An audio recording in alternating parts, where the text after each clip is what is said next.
I'm going to call the meeting to order. Good evening. My name is John Samia, and I'm Chair of the Shrewsbury Select Board. On behalf of my fellow board members in the Town Manager's Office, I want to welcome you to our July 23rd, 2024 Select Board meeting. Tonight's live broadcast is being brought to you by Shannon Butler of the Shrewsbury Media Connection. Tonight's meeting will also be available via the Shrewsbury Media Connection's YouTube platform starting tomorrow, as all of our previous meetings are also currently available on the same platform. Before we begin, I'd ask that our members and town staff introduce themselves for those at home. Carlos Garcia. Michelle Conlon. Beth Cassavant. Kevin Mizikar, Town Manager. Justin Dobson, Assistant to Town Manager. And again, I'm John Samia, Chair of the Select Board. On to preliminaries. First item on the agenda is to approve bills, payrolls, and warrants. Move approval. Second. Have been moved and seconded. All those in favor, please say aye. Aye. Motion carries unanimously. Next item on the agenda is to review and act to approve the minutes of June 25th, 2024 meeting, July 2nd, 2024 workshop, and July 18th, 2024 roundtable. Is there a motion? So moved. Second. Have been moved and seconded. All those in favor, please say aye. Aye. Motion carries unanimously. Next item on the agenda is announcements and reports. Colleagues, any announcements? I have one. If residents would like to recycle their old plastic recycling containers, there is an opportunity to drop off containers this Saturday, July 27th, from 7:30 a.m. to 11:30 a.m. at the DPW garages at 211 South Street. And that's all I have for I announcements. just have one more. Oh, please, go ahead. I just wanted to let the public know that the Municipal Facilities Optimization Committee has begun televising their meetings. And so the first televised meeting was held about a week ago, and they can be found on Shrewsbury Media Connection's YouTube channel. If anybody wanted to watch, that is the building committee that's looking at the buildings at South Street. And so I would encourage residents who are going to drop off their recycle bins to take a little look around their surroundings as they're driving through to kind of get a base understanding as to why we're looking at that as an improvement project. Thank you. Anything else? Next item on the agenda is Town Manager's Report. Mr. Mizikar. A couple things from me. Board members, I join you in celebrating the 32 years of service for Fire Chief Jim Vona. He will retire prior to the next time that you'll meet on August 31st.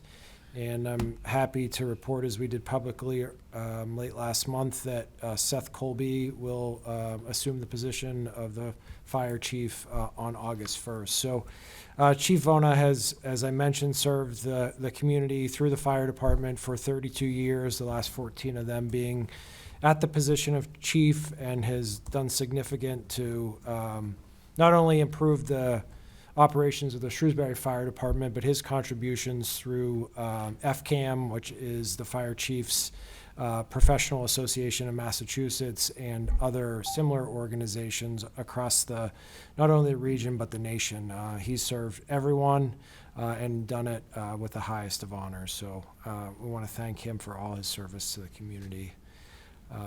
On a separate note, I wanted to provide the board and the public an update on our first few weeks with our new trash hauler. As everyone knows, Casella transitioned effectively into the community on July 1st and began solid waste and trash collections.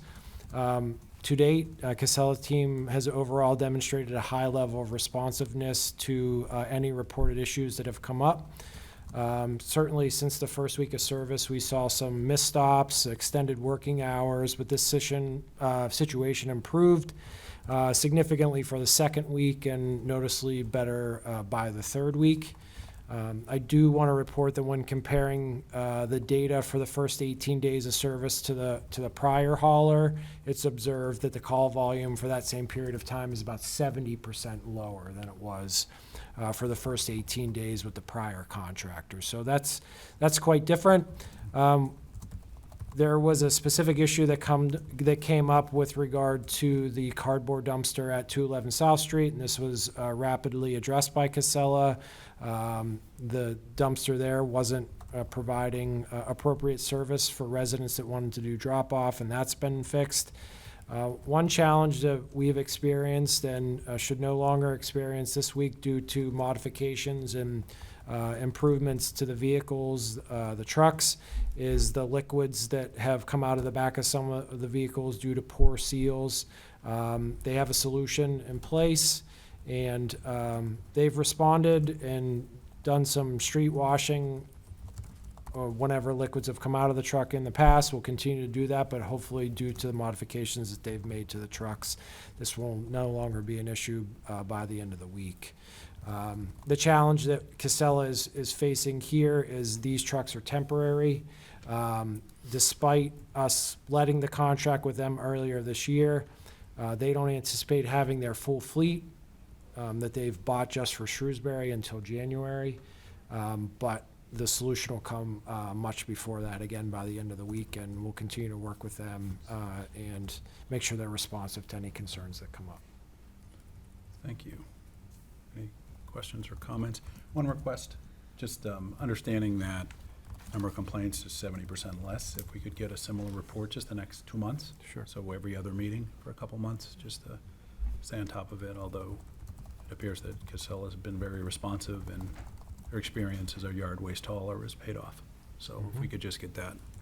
Mr. Chair. Yes, please. A question, and then I have a comment also. So I have been receiving some messages from people when they have their trash missed, and I just wanted to take a moment to recognize Gosha Storlarska and her staff. They have been super responsive to residents. When I reach out to Mr. Baldinger, I know that it gets directed to Gosha and her staff, and the resolution comes very quickly, and I know that that is a big chunk of what she and her staff have been doing for the past few weeks, and hasn't gone unnoticed, and I hope that the town understands the amount of preparation that went into making this transition as smooth as it's been. I know that there's going to be bumps. I think what we're looking for is continuous improvement. Very happy to hear that the sludge situation is going to be corrected. Just walking through my neighborhood, I notice it. I try to keep my dogs out of it. It doesn't smell great. One question I have is around why there are two trucks sometimes. So I have heard from people, oh, the truck came by and it took my trash but not my recycling. Is Casella using two trucks as they wait for the trucks that are specific to Shrewsbury to be on the road? That is correct, yep. Some of the trucks that they have are currently using in town aren't divided internally like the other ones are, so they can only put one type of material in there. I know that has led to some calls because some folks thought they missed recycling or trash or vice versa, but it is, again, just during this transition period, since there is about a 12-month lead on ordering a new truck. We don't That have was to the same with the previous hauler too, that Mm-hmm. the trucks just take a long time Yeah, to come in. All right, thanks. thank you. Good. Thank you. Next item on the agenda is public comment. Pursuant to Select Board Policy 31, Policy 31 offers citizens the opportunity to provide public comments during our meetings on matters within our authority. Tonight, no one has expressed a desire to speak this evening. However, those wishing to speak at a regularly scheduled meeting going forward should notify the chair of the Select Board through our office by the end of business on Monday prior to our next regularly scheduled meeting by written correspondence or email at selectboard@shrewsburyma.gov. Next item on the agenda is under meetings, hearings, continued public hearing. Is there anyone here from Charter/Spectrum at all? So what I suggest is we take a couple items out of order, come back to this in, say, 10 minutes, give a little opportunity. Maybe there was some confusion as to what time we started, but we'll take this back in order shortly. Let's get through a few agenda items, understanding there are people here, and thank you for coming this evening. Next item on the agenda is under new business, to review and act on the request from Essex Petrie Pulte Group for a road closure of a portion of Green Street to perform ledge probe testing from Monday, July 29th through Wednesday, July 31st, 2024, from 8 a.m. through 4 p.m. Good evening. Good evening. You can introduce yourselves. Thank you very much. My name is Essex Petrie with Pulte Homes. And Robert Michaud with MDM Transportation Consultants. So, Yep. oh yeah, so tonight's action is requesting that us in our capacity as road commissioners approve a road closure for a portion of Green Street. As I mentioned in the agenda item, it's needed to perform ledge probe testing in order to facilitate the bidding out of a project to improve water and sewer mains on Green Street. Probes will be taken for a portion of approximately 1,750 feet along Green Street, every 50 feet totaling approximately 35 probes. Each probe will be filled in with cold patch at the conclusion of work each day, and the road will also be open to traffic at the conclusion of work each day. And then you had provided a memorandum as well detailing the road closure request and the proposed detour map. So if you'd like to talk a little bit about the proposed road closure beyond that, as well as what you're thinking for a detour map for those 3 days. Sure. Thank you very much. And just first thing, the timing of it, I asked if we could push it back a week, just as part of our traffic mitigation plan. We want to provide enough notification to the abutters for the closure. And being that this meeting tonight is pushing up close to within a week of that closure, we don't feel that's enough time. So we are actually going to move the work to the following week, so the week of August 5th. So that will give us enough time to set up the VMS boards to alert the neighbors that the road closure is coming. So just for clarification, we will be ask to move that to the week of August 5th. The expectation is that it will be done in 2 days, but we're requesting 3, just as work goes, things happen, but again, so we're requesting the 3 days for that closure. So it'd be from the 8:05 to 8:07, same times, 8 a.m. to 4 p.m.? Exactly. Okay. Thank you. And as you mentioned, you described it very well as far as the work that we're expecting to do. We anticipate it going fairly smoothly based on our work out in that area. And as far as the roadway closures, Bob, I don't know if you want to talk a little bit about that specifically? Sure. Again, Bob Michaud with MDM. We've prepared the route, what we call traffic management plan that would identify the portion of Green Street that would be closed, along with a sign package that comprises static signs, detour signs, and portable changeable message signs.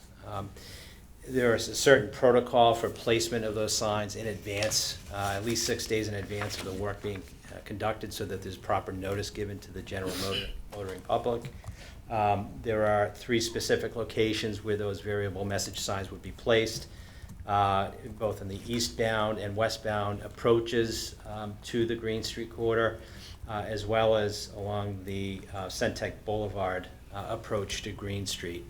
So those are the 3 that would be placed at least 6 days in advance, along with a sign package indicating the route detours. By way of context, we have traffic volume information that relates to Green Street. The closure of Green Street is not going to be overly disruptive in terms of volume patterns or shifts.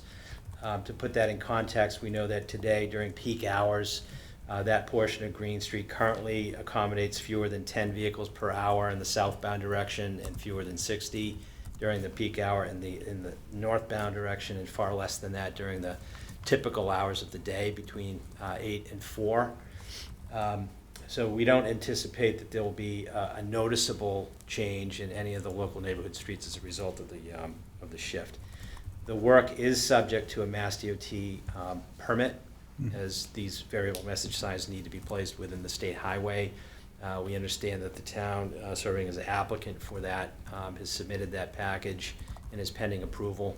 So none of this can happen without the express approval of DOT.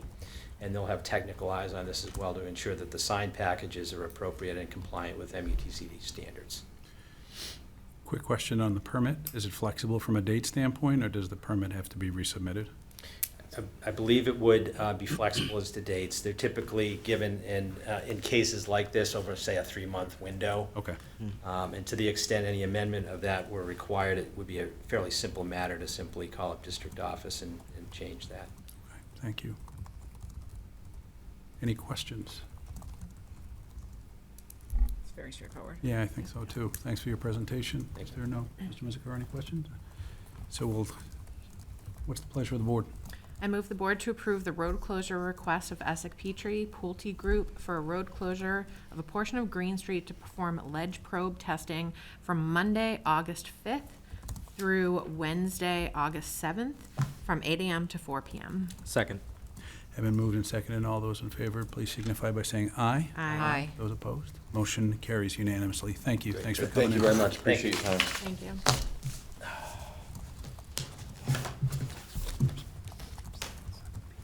Okay. We'll do one more and then we'll come back. Then we'll go to the hearing, understanding that people are here. Next item on the agenda, under new business, then we'll go back to meetings, hearings, is to review and act to adopt and sign the order of taking for a portion of Puritan Street. This item requests the board's approval of the final step in the road acceptance process at our meeting on April 23rd, 2024, agenda item 14. The select board voted to lay out Puritan Street according to the layout plan and to sign the report. Subsequently, annual town meeting voted to accept this portion of Puritan Street as a public way, which was Article 41. After town meeting, the engineering division prepared an order of taking which must be signed by the select board and then recorded with the Worcester District Registry of Deeds with 120 days from the end of town meeting. Once adopted and signed by our board, the engineering division will work to have the orders of taking recorded at the Worcester District Registry of Deeds. Any comments or questions? If not, what's the pleasure of the board? I move that the board adopt and sign the order of taking for a portion of Puritan Street. Second. Have been moved and seconded, and all those in favor, please say aye. Aye. Opposed? Motion carries unanimously. All right, let's go back to meetings, hearings.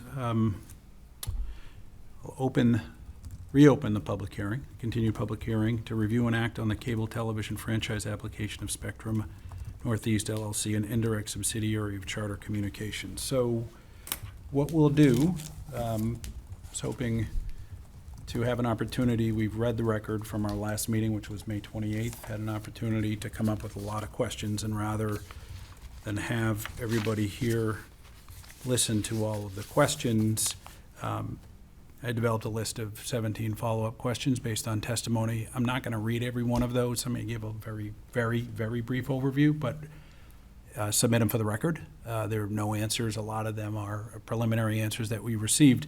For example, asking questions about senior discounts. We cited the Telegram article about senior discounts, about billing time. Just had more specific questions based on testimony that was given to us. Had asked about arbitration. Had follow-up questions on that based on the initial answer. We had also talked about customer surveys. We had been told that we'd be given a customer survey. As far as I know, we hadn't received that as well. And we were hoping to get more granular data for Worcester and Grafton, for example. We were looking, just other questions, and then I won't read all of it, but just get more specifics about what the thought is for rate structure, senior discounts, a lot of things that had been touched upon or we had read about as part of the application, and just wanted to get more details and hope to have that this evening. So it doesn't look like that will be the case. So I will submit this list of 16 questions, which does also include, just for the record, a couple points raised during participant or residents' feedback relating to Charter itself, specifically the Cable Advisory Committee's vote to recommend against renewing Charter's license, and just wanted to ask some more questions about that. That was brought up at the end of the public testimony, together with Charter's financial solvency or issues. There was some data cited about a 67% decrease in stock price, and there was also a recent article, July 5th, that Charter has closed, recently laid off 745 employees in closed service centers, looks like in Grand Rapids, Rochester, and Columbus areas. So we're just going to ask questions about that. Those are all important points as part of the analysis that we have. Every license applicant has the opportunity to apply, and then the public hearing. So those were answers we were hoping to get, but those are questions that will remain unanswered. We do have, again, for a lot of this, we have in the record, and we've read it. It's 48 pages of the testimony that was given, and we just don't have an opportunity for additional feedback from the applicant. However, let me open up the floor to colleagues if you have any further thoughts, and you, Mr. Mizikar, and then gladly open it up as well for those in the audience to make a more fulsome record as well. So let me turn it over. I'll turn it over to you, and then all of you if you have any further thoughts, and then open it right up to those in the audience. So thank you. I had 22 questions as well for Charter. I can summarize them with regards to construction, constructability, financing, financials, bonding, legal questions regarding who will be responsible for operations, and then relationship with the municipality when it comes to municipal buildings and PEG access television. Yeah, and you just reminded me, one other thing too. We asked about access, making sure that it was full coverage of the town. And we were hoping to get, well, there was a statement of no intention of not servicing the entire town, to get more granularity on that plan, because the plan had been presented as part of the original application of rolling this out over 12 months. So we had more questions on that as well that we're hoping to get a little more information on, which dovetails into part of what you were saying. So again, rather than read any more, we'll submit the 17 and 22 questions, 16, excuse me, and 22 questions into the record. Any other comments or questions? I had the same PEG access question, and then just going back through the meeting from the last time. I wasn't able to attend, but I did, watch the hearing and then, read through the transcript of it. I had questions about the rates. I know teaser rates were mentioned. I had questions about the nationwide customer satisfaction survey and whether or not, it said here that we were going to be getting those results. I have not seen them. I had questions about the term of the agreement. I know that it was written in here as 15 years. I think that's, way longer than the current franchise agreement that we have with our current provider for the community. And then again, the service to municipal buildings, and then just the information about customer disputes. Again, I'll get back to you with that information, and I haven't seen it. So those were my questions. But obviously very difficult to ask when the applicant is not present. Okay, anything? I had similar questions that have already been covered, and just, follow up a lot of the sort of open-ended responses that we got, just hoping for more clarity and clarification on those. So I think we've covered everything that I had. Yes, similarly, I was looking forward to the opportunity to ask some follow-up questions from our first hearing. I, excuse me, specifically was looking for some more information on how Charter would be a community partner. I heard a lot of, I didn't feel that there were complete answers, so just wanted to get some more clarity on what commitments they can make in terms of, would they have a Spectrum store in our community if they were so granted a license, and also get more information on their response times. That also was not very clear to me, so that's where I'm at. Okay, thank you. So at this time, appreciate all of your comments. Welcome feedback from anyone in the audience. Similar rules to last time. If you could come up, state your name, your address. Ask you to, happy to listen to you if you could for a couple minutes, and then if you'd like to speak again, just give everyone an opportunity who has yet to speak, a chance to speak before coming back again. So thanks for coming up. Good evening. If you could introduce yourself, please. Good evening. My name is David Libby. I'm a resident of the city of Worcester, 35 Paper Birch Path. I'm a Charter customer, and I'm also a former employee of Charter. And I'd like to tell you about my experience with them, if I could. My employment with Charter was from 1999 to 2017, where I was the supervisor for the local design engineering group out of Worcester. I was one member of a team of 3 local engineers who updated all documentation and maps for field techs in the Northeast region. In 2017, after Charter purchased Time Warner Cable, they made the decision to take all local design engineering groups across the entire company and consolidate them down into 2 offices in other states. This decision removed all local experience and expertise from the very network that is local to the community. I was personally asked to transfer my employment to either Rochester or to Denver, Colorado. But since my home and my life is here in the city, picking up and moving out of state was not an option for me and my family. The design engineering group in Worcester was in fact laid off in 2017. In the previous public meeting, a rep from Charter stated they have, quote, never laid off any engineering groups. As you heard me a moment ago, that is simply not true. In addition to that, the dispatch, quota, and scheduling roles at Charter and Worcester were all eliminated in 2019. That group managed all the techs in the New England area for their scheduled workdays. Those folks had also taken the agonizing step to train their replacements in Charter's Rochester office. That department was also, had been in Worcester since the days of Greater Media Cable. But it hasn't just happened locally. As you had mentioned, other offices in Charter had closed. As recently as this past January, 173 workers at a retention call center in Milwaukee, Wisconsin had closed as well, and those people had sadly lost their jobs. There are many more reports like this in sites such as Glassdoor, Reddit, layoff.com, and even on social media where people are reporting that Charter eliminated their roles. The point I'm making here is this. Charter had touted the creation of local jobs and local economic activity, but what they won't talk about in a meeting such as this are the departments and people they have actively eliminated since purchasing Time Warner Cable. I stand before you as one of those people. Despite these layoffs, in 2023, the CEO of Charter made $89 million in total compensation. But the biggest question is, why grant a franchise to Charter? They have been in most of Worcester County since they purchased Greater Media Cable back in 1999. That was 25 years ago. Why is Charter now trying to get a franchise here? Is it shareholder metrics? Could it be subscriber counts? I'm not sure what their motivations are.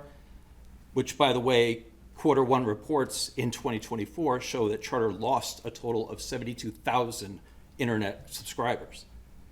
Is Charter looking to get broadband stimulus money from MBI? That's another question we don't know.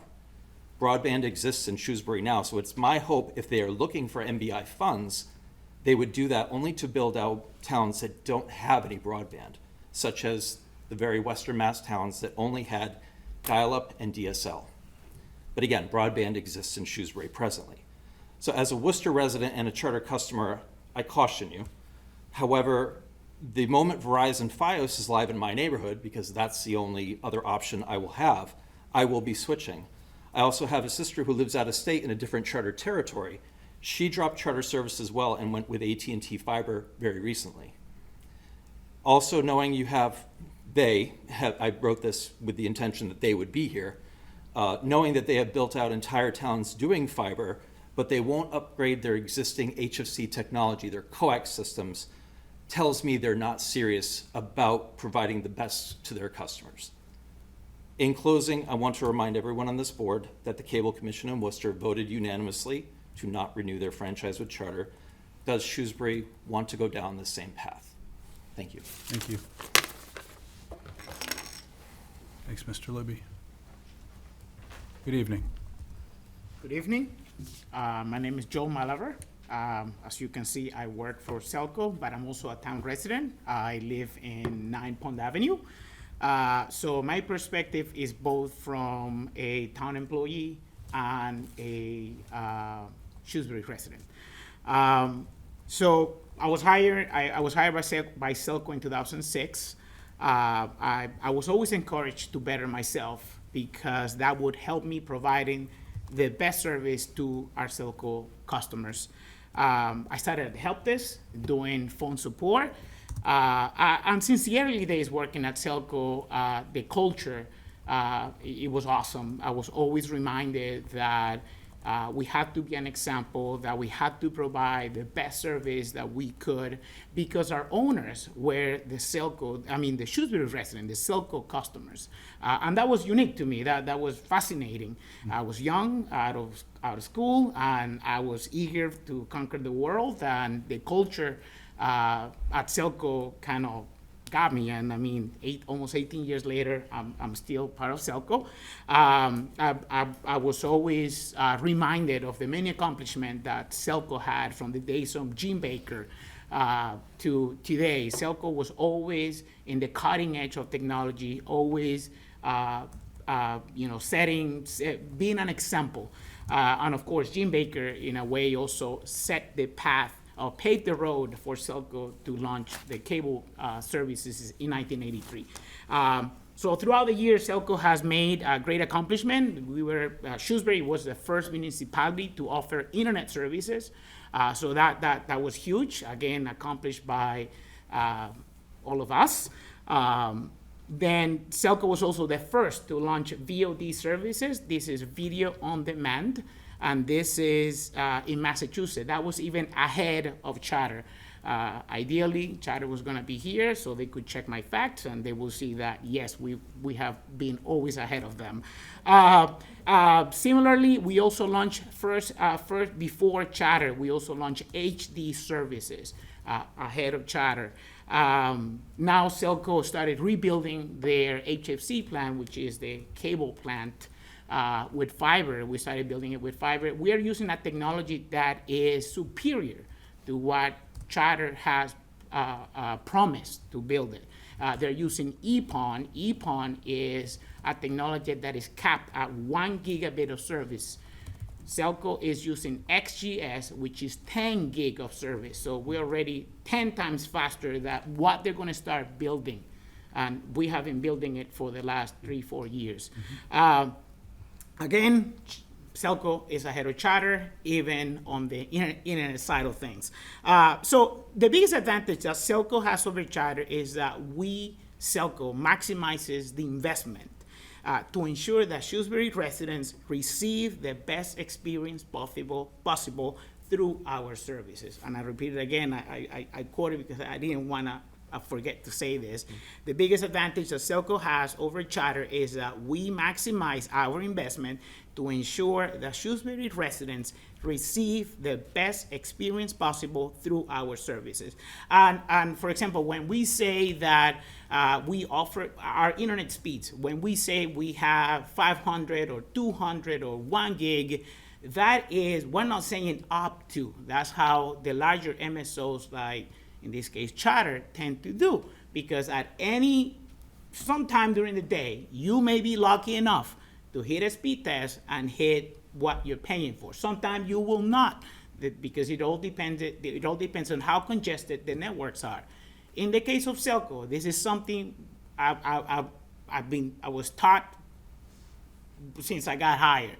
And we learned this from the electric side. You see, in the electric side, a circuit cannot be overloaded. If you have a circuit overloaded, you get a power outage. So the same, we try to apply the same principle on the internet side of things. We always try to have our backbone, our network, to never be overloaded.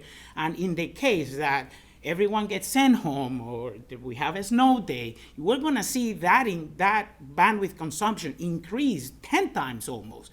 And that's exactly what happened during COVID, if you could remember. I always remember that day, March 16, 2020. The day before, everyone was sent home.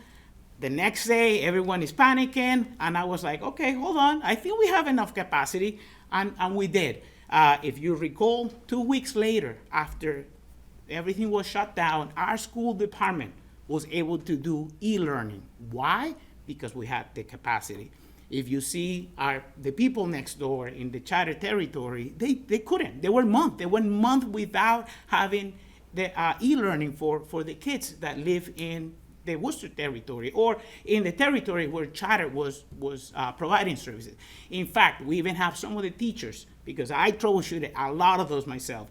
We have even a lot of the teachers that had issues because they couldn't connect to teach their classes. And in these cases, it was because they were connecting from a Charter territory that did not have enough capacity. What did they end up doing? They had to come on site. They had to come from their classroom, from their empty classroom, because they were connected to the Shrewsbury network, the Selco network, and we had enough capacity. Ooh, sorry. I get excited. But now, this is something I wanted to tell them. Not everything is bad with Charter, because as a matter of fact, I've been in charge of hiring Selco staff for the last 10, 12 years, and I've hired a lot of Charter employees. In fact, 7 out of the 8 field techs that we have came from Charter. We actually have Gordon, our great field supervisor, came from Charter. He got so many awards in the cable industry, so they train their staff really well. However, the biggest difference is the way how management works at Charter. They're looking for that revenue to be shared to be passing to the shareholders. Our shareholders is me, myself, because I'm a Shrewsbury resident. So the shareholders of Selco are the Shrewsbury residents. So when Selco invests, we're just making sure that our customers are getting the best service that they can get and no false advertisement, like a lot of these larger companies tend to do. I've spoken in a lot of communities, surrounding communities, Sterling, West Boylston, the Worcester committee, because they want to have what Shrewsbury residents have. They want to have Selco. In fact, during the whole COVID pandemic, in the many articles that came out, one of the things that were saying, hey, how come Shrewsbury was able to reopen the schools within 2 weeks of the pandemic? I mean, we want to have what they have. They want to have Selco. They want to have that kind of level of, they want to have that experience that our Shrewsbury residents have through the service provided by Selco. I had a good punt to them for prepare for charter, since they made a great generous offer to buy Selco. I wanted to do a counter offer to them on whatever they offer, which I am guessing is something around $1,200 to $1,400 per sub. I wanted to counter offer that and say to them, you know what? We're actually interested in expanding.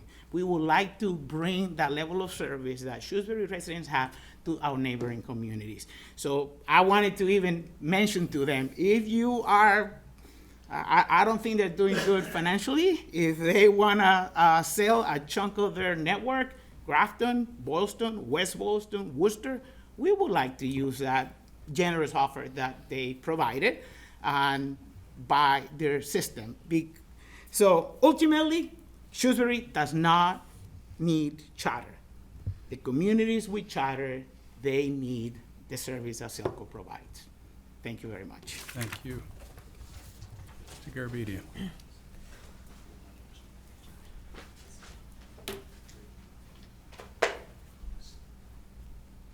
I'm Charles Garabedian, Precinct 2, 24 Westmont Road. I've been a resident in Shrewsbury for 33 years. And in those 33 years, I can say that in all of my contacts with Selco, and there have been numerous ones, from small problems to a few major ones, they have been just a 100% cooperative. Some specifics. When we look at this new company that wants to come in, my question is, what kind of relationship will they have with the consumers? We are the ones that individually are making them work or not work. And they're not here to answer some questions, therefore there's no sense in me answering the question. But one thing I want to point out is that if I want to touch Selco, it's easy. You just come into the town hall, into the corridor. I have at least 4 or 5 people there that answer my questions. And they answer my questions so nicely, cooperatively. They always say to me, is there anything else I can do for you? Do you understand? And that's a touch of love. And I really respect that, and I appreciate that. I had an issue a few months ago by a phone call I made to Switzerland. And according to the rates advertised, that phone call should have cost me around $2.04, including tax, by my estimation. When I received the bill was for $42. So I came here, and the answer was, we don't know. I said, fine, I understand that. And they said, give us a few weeks. I gave a few weeks. They called me, and they said, we still don't know. I said, fine, I'm patient. After a month to maybe 5 weeks, 4 to 5 weeks, they came back with the answer. It's not our mistake, it's the mistake of some outside agency that does the billing or somehow computes the form, the charge. And there was a rebate on my next bill. But it's the style in which they solve the problem that I'm impressed with. The other thing I'm impressed with is that when we have problems, there's this help desk that we call. And in the times, in over 33 years, every time I have to call that help desk, everybody has been so nice. Do you understand? Take your time, explain it to us. We'll walk you through it. And I always say, I think I'm holding you up. No, you're not, they say to me. And the problem, I had a little question this last Saturday. With this new streaming, there is a button on my control device that indicates I can look at YouTube. Now, on my television in the kitchen, it works fine. And the one in my dinner doesn't work. So I've been trying to figure out why it doesn't work, and I have failed, and every attempt I said I'm gonna call them. Well, this last Saturday I spoke with Sean, and I kept him on the phone for a good 20, 25 minutes because he had to wait for me to type in all my codes and everything. I said, Sean, I don't know, I'm not good at this. My fingers I get 10 thumbs. And he said, don't worry about it, just take your time. He said, I see what you're doing. And after 20 minutes it was solved, so anytime I want to watch YouTube and what they have to offer, it's there, the problem is solved. But it's the style in which he dealt with me. And then when he ended the conversation, he says, is there anything else I can do for you? Do you have any more questions? Because I had several questions, as I always do. I'm trying to understand the system. The third level of contact is when someone comes to my home. And that has happened on numerous occasions. And everybody that has come into my home has been so polite, especially to impress my wife, because they offered to take off their shoes to keep the house clean. And that is a nice touch, but you don't have that with all people that come into your home. And the last issue that I would like to talk about is some numbers dealing with money. For June, my total internet, cable TV, and telephone charge was approximately $196. I have a friend of mine in Hubbardston that deals with Charter, and the sum of his costs was $301. And I asked him, what kind of television coverage do you have? And he explained it to me, and I said, well, that's just about comparable to what I have. And that represents a 54% increase over what I'm paying. And I asked him if he wanted to move to Shrewsbury. And he said, you're lucky.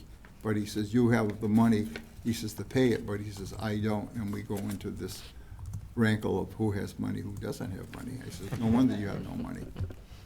And then we get into electricity, and some people say you shouldn't talk about electricity here. I say, I think we have to talk about electricity. Because anything that we do should be to make Selco stronger, not weaker.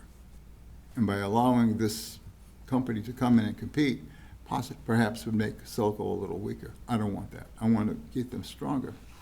I want them to keep on supplying me with electricity. Why, you say? Well, let's go back to our number. This last month, I paid $71 for my electricity. And that was for 471 kilowatt hours. My friend, who gets his electricity from National Grid, paid $148 for 392 kilowatts of electricity. He is paying, according to my computation, 108% more than I'm paying. So he is receiving less electricity for 108 more dollars than I am. That is significant. No matter what kind of statistical test you may put that to, that is a significant increase. That is a significant inequality between two numbers. So in that I close, and I ask the Board of Selectmen to immediately reject this. Let us not waste any more time in even considering this, but legally maybe you have to consider this. I don't know about that. Let us do things to promote Selco, make it even stronger than what it is. Remember that they are giving money back to the town every year, if I'm not mistaken. That's a positive thing, and that affects all of us one way or the other. Thank you for your time, and thank you for listening to me, and I just hope that, in my opinion, the right decision is made. Keep Selco stronger. Thank you. Thank you.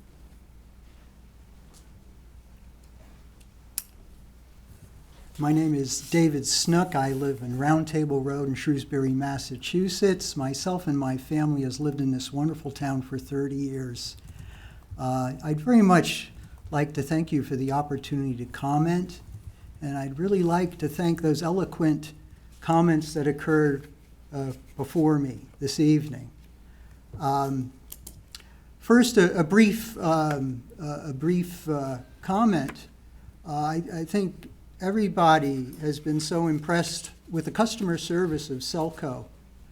And I think that the fact that there is no one sitting here from Charter and that many of your questions have not gone answered yet speaks a lot to the potential customer service with Charter.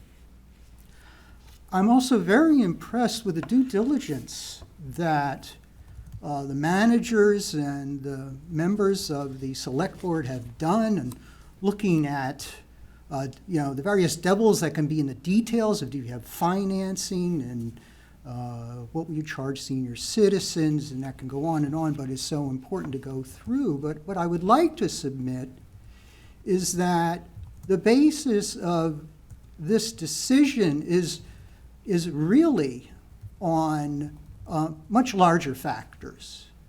These other things are due diligence, which, if you choose to proceed, need to be done.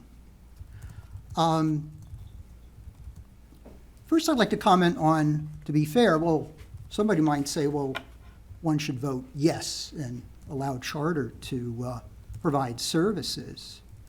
It could be that someone says, well, this will give us greater choice, it's good to have competition, and it's only fair to allow another provider in town. I do believe that, and correct me if I'm wrong, I think it's by statute that we're required to evaluate their offer, and it never hurts to find out about offers. I would submit that there are major reasons that we should vote no. And I would strongly encourage a vote of no and agree with my fellow citizen that to vote no this evening and not waste further time. And the two main reasons that I feel the vote should be no is, number one, there's the old saying, if it's not broken, don't fix it.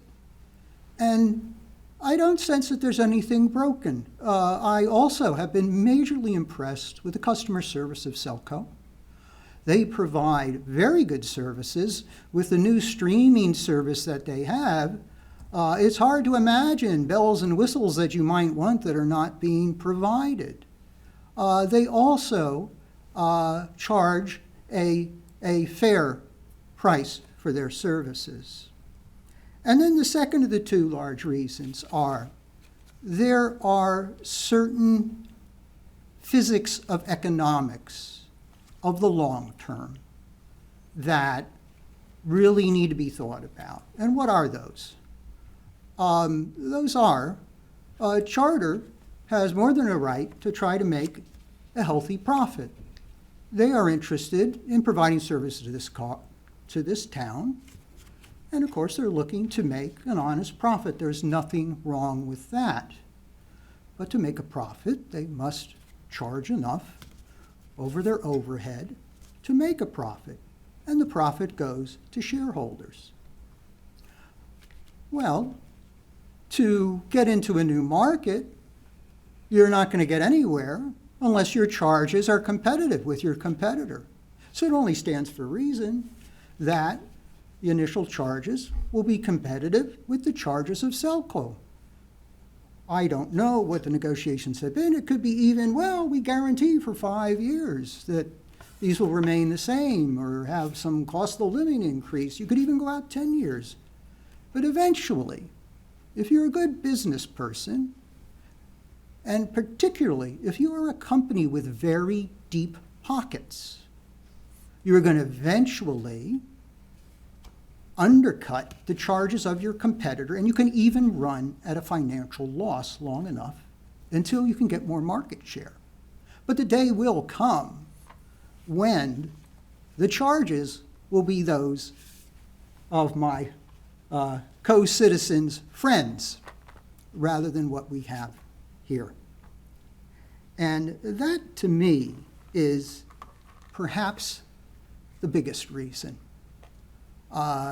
Sure, be fair to other possible providers, but the competition will not be fair if it occurs. Eventually, they'll attempt to undercut Selco's business.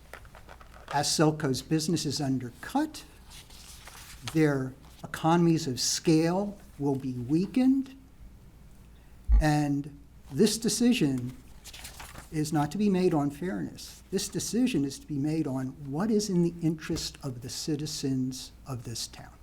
Thank you. Thank you. Is there anyone else?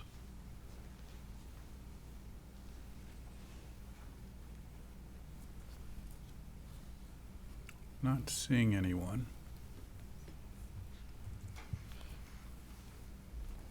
So in terms of process, I just want to remind everyone on the history and then ultimately what we're tasked to do in terms of the evaluation criteria. Original hearing was May 28th. We elected to continue the hearing to provide residents another opportunity to speak, so thank you for coming tonight. The reason we extended past the original June 11th date was because one of the individuals who presented to us from Charter, had requested more time.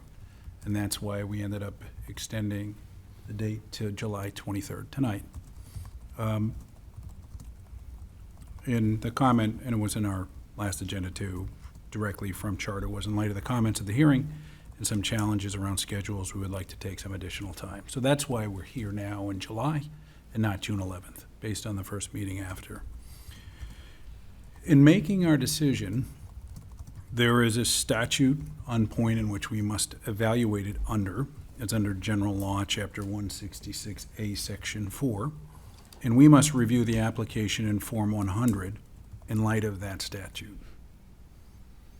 So that's to answer some of the questions or out there in terms of process. We're tasked to look at the record, what's been presented, which is just the May 28th testimony, together with really what's in the document, more so, an opportunity to ask questions to get more fulsome detail in the application documents. So, given all of this, what's the pleasure of the board? We can close the hearing. We did provide an opportunity. We extended the date. We have up to 60 days to provide a decision. I don't think we'll need 60 days. However, I think it's important that we get a transcript of this meeting as well, like we did the last meeting, so we have a full record in front of us. So two questions.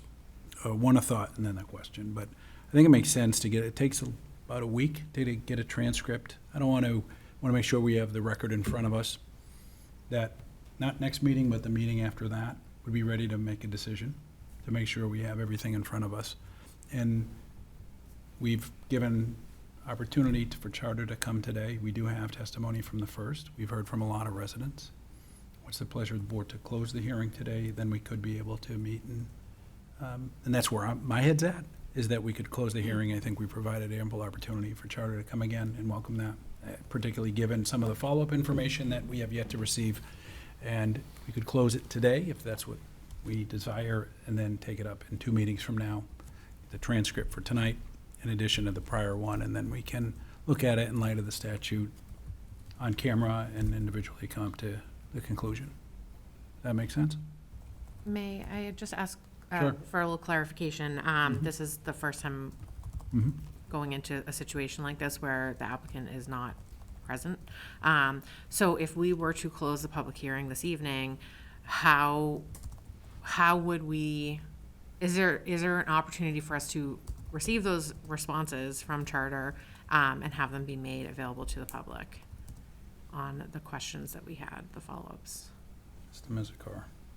Technically, we're closing the Yeah, hearing. we're closing the public hearing, so. We have but it also goes to based on the statute, that what is in the application. So I don't think additional documents would necessarily help us. I think it's getting the answers to the questions that we do have.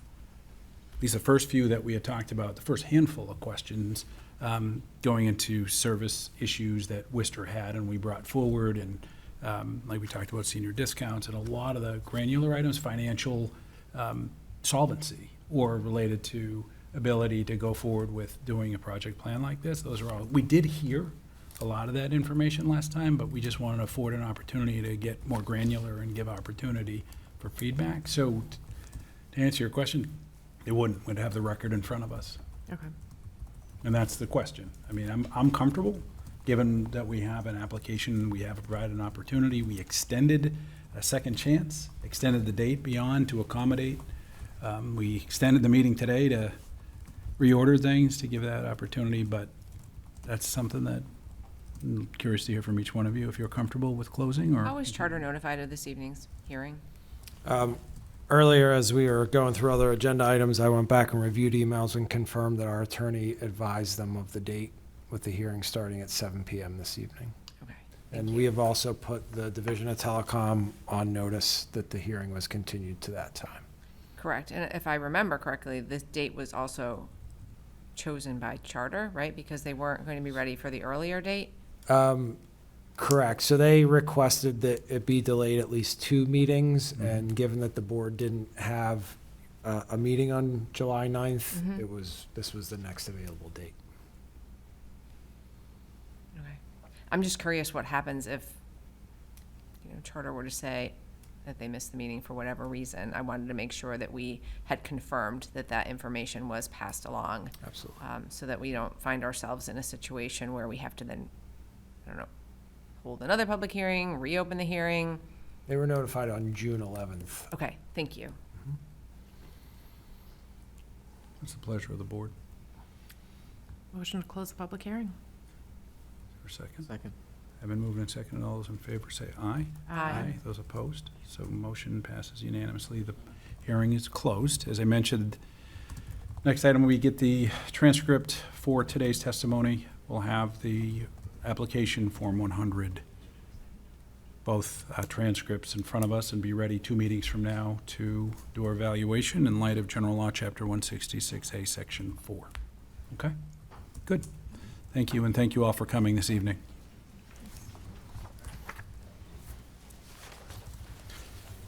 We'll go back to new business. Next item on the agenda is to review and act on one-day beer and wine license application of Rami Chamoun of St. Mary Syriac Orthodox Church, 1 Industrial Drive, for the following events: church picnic on Friday, August 9th, 2024, from 7 p.m. to 12 a.m., church picnic on Saturday, August 10th, 2024, from 12 p.m. to 12 a.m., and a church picnic on Sunday, August 11th, 2024, from 12 p.m. to 6 p.m. As a local licensing authority, we are to approve these one-day licenses. They've come to us many times before. That's why we don't need them to come in front of us. They have, as in front of us, part of the memo, they have all the completed applications. They've demonstrated as well all the insurance requirements that need to be met in order to grant these one-day licenses, plus a rough floor plan. So, any questions? If not, I'll entertain a motion. I move the board approve the one-day beer and wine license applications for Rami Chamoun, St. Mary's Syriac Orthodox Church, for a church picnic for the dates and times listed on the agenda. Second. Have been moved and seconded. All those in favor, please signify by saying aye. Aye. Opposed? Motion carries unanimously. Next item, also under new business, is to review and act on the application of Matthew Kastner, 53 Bailey Road, to serve as a constable for a 1-year term set to expire on June 30th, 2025. This item requests that we act on the constable application of Mr. Kastner. The board is able to appoint as many constables as we deem necessary under Mass General Law, Chapter 41, Section 91A and Section 91B. This verification requires the signature of at least 5 citizens, including an attorney and the chief of police, which has been signed and delivered in front of us. The only thing that we have to condition this on is the constable bond. Is it $5,000, the constable bond, if I remember correctly? So that's the only thing that needs to come, and this may be one of those circular things, wants to make sure he gets it before he gets the bond, so make it effective on getting the bond. Right. So that's an overview of what's in front of us. We just did this recently for 4 other constables, I believe, and this would be a 5th. If there are no questions, I'll entertain a motion. I move the board to approve the constable application of Matthew Kastner, 53 Bailey Road, to serve a 1-year term set to expire on June 30th, 2025, conditioned on the provision of a valid constable's bond. Second.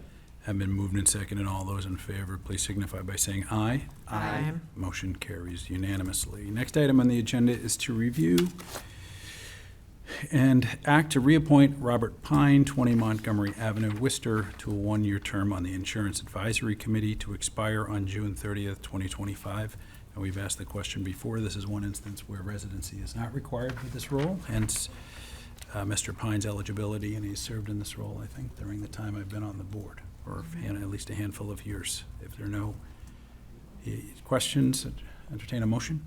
I move that the board reappoint Robert Pine, 20 Montgomery Avenue, Worcester, to a one-year term on the Insurance Advisory Committee to expire June 30th, 2025.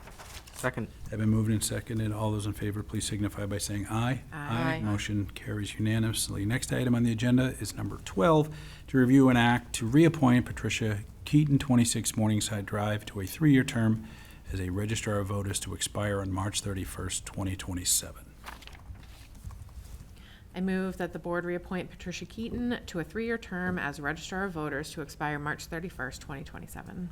Second. Have been moved and seconded. All those in favor, please signify by saying aye. Aye. Motion carries unanimously. Next item. So we have a few items. Let's start with item 13, relating to appointment of residents to various committees or boards. So next item is to review and act to appoint 4 members to the Shrewsbury Development Corporation Board of Directors, with 1 member serving 1 term until January 31st, 2026, 1 member serving, they're staggered terms, 1 member serving a term until January 31st, 27, 1 member serving a term until January 31st, 2028, and 1 member serving a term until January 31st, 2029. In total, we had 8 applicants. We had all outstanding candidates for the position. We had Mark Adler, 55 Gulf Street, Nicole Torres, 14 Park Grove Lane, Mal Chacharoni, 15 Park Grove Lane, Gayatri Natarajan, 44 Cherry Street, Fran Manella, 52 Hancock Street, Thomas Bodden, 35 Harrington Avenue, Nick Bushati, 62 Eastwood Road, and Lee Abdella, 7 Orchard Road. So as we did, and we did this at our last meeting, which is 4 weeks ago, it's weird not having a meeting in between. The process is straightforward, where Mr. Dobson sends out to each individual member, in which no one is copied. In this case, we all ranked 1 through 4 of all of these outstanding individuals, and the 4 individuals with the highest totals would get terms, the longest term with the highest total, down to, again, they all did well, the last one getting effectively about a 2-year term, 2026, January 31st. So I have the results in front of me, which Mr. Dobson provided to me 15 minutes before. So we have, I'll read it in order of those that, from the highest vote total to the 4th highest total.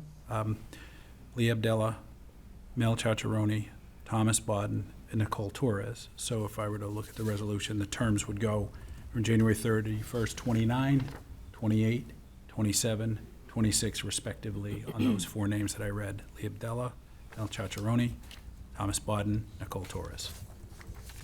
Any questions? If not, I'll entertain a motion. I move that the board appoint the following members to the Shrewsbury Development Corporation Board of Directors: Lee Abdella, to a term set to expire on January 31st, 2029, Mel Chacharoni, to a term set to expire January 31st, 2028, Thomas Bodden, to a term set to expire January 31st, 2027, and Nicole Torres, to a term set to expire January 31st, 2026. Second. Have been moved and seconded. All those in favor, please signify by saying aye. Aye. Motion carries unanimously. Again, thanks to all who applied. We will keep all of the resumes and the information for each of these applicants and hope that they consider serving in the future. It was a really hard decision. Really excited to get the SGC up and running again. The SDC, as I said, SJC, SDC. The SGC, I'm thinking about October, but the SDC, just getting this up and running, and it could be a really good tool for our town, particularly in light of our strategic plan, and really good people. So again, appreciate the quality of applicants and hope those that weren't appointed will continue to seek opportunities, as we will have their information on file as well, to hopefully get a match on other opportunities that would benefit greatly from their service. Next item on the agenda is 14, to review and act to appoint one member to a 3-year term on the Diversity, Equity, Inclusion, and Belonging Committee to expire on June 30th, 2027. Mr. Chair, I'm going to recuse myself from this one. Okay, thank you, Mr. Garcia. So we have 3 candidates: Luis Rodriguez, 35 Commons Drive; Elena Saha, 6 Trinity Circle; and Florina Sang, 33 Walnut Street. All outstanding candidates as well, so thank you for applying. Based on the tally of votes, Luis Rodriguez received the most votes. He received a majority of the votes and would be the one, following our process, that to be appointed to fill the 3-year term on the DEIB committee to expire on June 30th, 2027. Entertain a motion. I move to appoint Luis Rodriguez to a 3-year term on the Diversity, Equity, Inclusion, and Belonging Committee to expire June 30th, 2027. Second. Have been moved and seconded. All those in favor, please signify by saying aye. Aye. Motion carries unanimously. We can get Mr. Garcia. Good.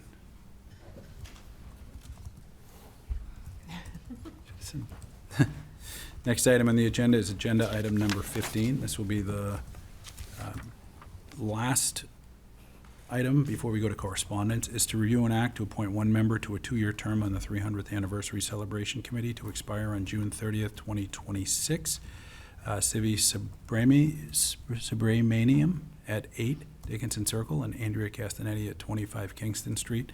Want to thank both of them for applying. Again, just outstanding candidates for all of these positions, and those who are not appointed, I hope we can find opportunities real soon, because we know that we have a lot of great residents in town, and to be able to get them to service will only make us a better community. Based on votes submitted to Mr. Dobson, Siva Subramaniam has received the most votes under this, and as a result would be the one to fulfill the 2-year term on the 300th Anniversary Celebration Committee to expire on June 30th, 2026. Is there a motion? I move to appoint Siva Subramaniam to a 2-year term on the 300th Anniversary Celebration Committee to expire June 30th, 2026. Second. Have been moved and seconded. All those in favor, please signify by saying aye. Aye. Aye. Motion carries unanimously. Okay, now we're up to correspondence. Item 16, an email dated June 21st, 2024 from William Stanny and Samantha McGill, 37 Old Brook Road, regarding Spectrum Cable TV franchise application. So noted. Next item is an email dated June 23rd, 2024 from Deborah and Philip Mudway, 276 Prospect Street, regarding support for Selco. So noted. Next item is an email dated June 28th, 2024 from State Representative Hannah Kane regarding the Mass Leads Act. I know we received an email today as well, so all of this information, let me give the highlights, but I don't think not 100% sure about all of this where it landed. However, it's worthwhile to talk about what Representative Kane had done for us. The email stated that the House of Representatives passed the House Bill 4789, an act relative to strengthening Massachusetts economic leadership, also known as the Mass Leads Act, on a vote of 155 to 2. The Comprehensive Economic Development Bond Bill calls for just over $4 billion in investments to promote business and job growth across a wide range of industries in Massachusetts, and provides a multi-year commitment to the life sciences, climate technology, manufacturing, workforce development, public infrastructure improvements, and other critical areas. And Rep. Kane also talked about successful advocacy for funding for local projects that Town Manager Mizikard requested, including economic development strategy appropriation for business development along Route 20, the facade improvement program to assist property owners and business tenants in the town center, and construction of multimodal transportation enhancements was what had been here. So it's just another example of our state delegation that continues to work for us. They work closely with the town manager as well as the select board and appreciate their efforts. And our next correspondence will have the next chapter of that, where everything landed. But Yep, it is a chapter.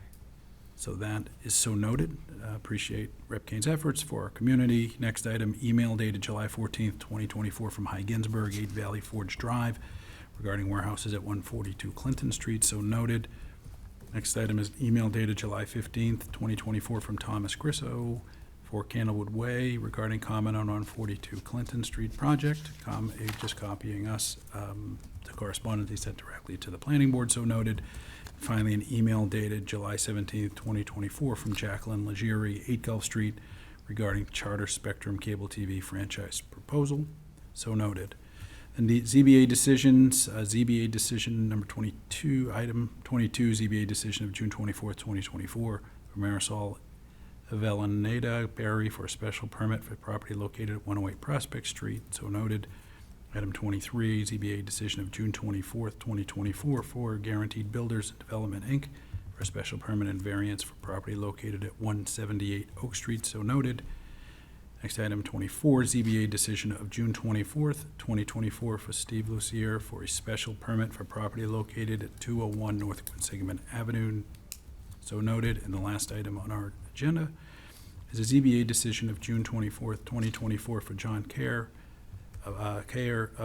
for 2 special permits for property located at 431, 433 Boston Turnpike. So colleagues, that's all we have on the agenda. If there's nothing else for discussion, I'd entertain a motion to adjourn. So moved. Second. Have been moved and seconded. All those in favor, please signify by saying aye. Aye. Our meeting's adjourned. Thank you for joining us. See you in a couple weeks.